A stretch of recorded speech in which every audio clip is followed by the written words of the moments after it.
work your ass off. There is no magic pill. There is no magic out there.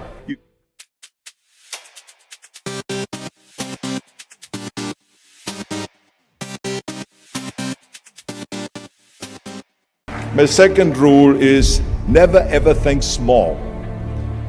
If you're going to accomplish anything, you have to think big. You have to go and shoot for the stars. The biggest challenge most people have is because they think small. And the reason why people think small and why they choose small little goals is because they're afraid to fail. They know that if you shoot for a big goal, then the chances of failing are very high. And they're afraid of failing. It's one of the most common things why people are frozen and why they can't make a move in life, because they're scared of failing. I say to myself, hey, I'm not worried about failing because that's part of life. You're not going to go and win everything. And how far can you fall? Look at this. This is the ground. That's as far as I can fall. And you know something? That the only time you really consider the failure is if you fall and you don't get up. But if you get up, you never consider the failure. So I never considered myself a failure. I always considered myself a winner, even though I fell every so often. But I always got up and I always moved forward. This is the important thing. I never had any patience, of course, for thinking small, because in German we have a saying, wenn schon, denn schon. And that means that if you do something, then go all out and do it well. And this was not just the case in bodybuilding. I didn't just want to be a bodybuilding champion. I wanted to be the greatest bodybuilder of all times. I wanted to have the most muscle, the most muscle of all times, the most definition. I wanted to win the most trophies, the most world championship titles. I just wanted to be the best. And the same is also in movies. I didn't just think about being in movies. No, I wanted to be a movie star. I wanted to have above the title billing. I wanted to become the highest paid entertainer. I basically wanted to be another John Wayne. What's wrong with that? And then the same is in politics. I didn't just want to go and be in politics and enter a race for city council. I mean, let's be honest, does that sound right? Schwarzenegger, city council? No, come on. Not even Schwarzenegger and mayor, no. It had to be Schwarzenegger running for governor, but not just any governor, but governor of the greatest state in the United States, of California. That was the important thing. I give you an example of thinking big. When I became governor, I wanted to rebuild California's ancient infrastructure. You see, America has been living off infrastructure that was built in the 50s and 60s, and it drives me absolutely insane that America hasn't started rebuilding that infrastructure.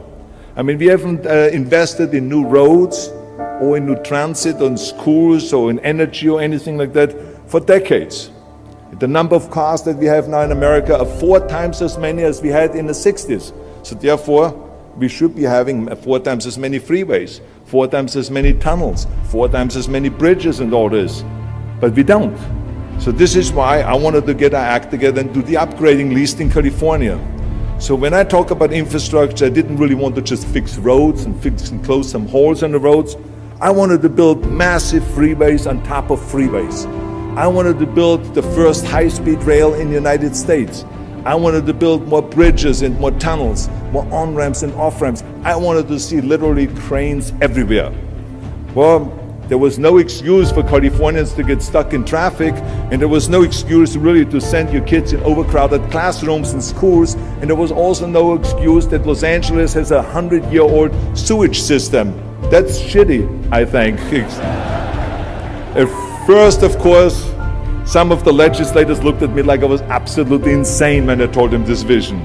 They were willing to spend maybe $5 billion, which of course is petty cash in compared to what my vision was. But so some politicians, of course, had a hard time to see the big picture because they didn't really ever travel outside California. So they haven't really seen big infrastructure. They haven't really seen big infrastructure all over the United States, or maybe in Asia, in China, or in Korea, or in Brazil, or in European countries, or here in Australia maybe. So they haven't seen that. And then of course there are other politicians that simply don't have a vision of the future past the next election, which is a common problem politicians have all over the world. So it was my job as governor to motivate them. and to take them and to see the traffic jams in Los Angeles and to see the overcrowded classrooms and to see all the problems that we have. They kept pushing and pushing, and I pumped them up enough that eventually they saw the big picture. And eventually Democrats and Republicans came together, and we invested $60 billion to rebuild California's infrastructure, the biggest investment of our state in 50 years. So that's what we did because we had a big vision and everyone bought in on this big vision. So remember, never think small, think big.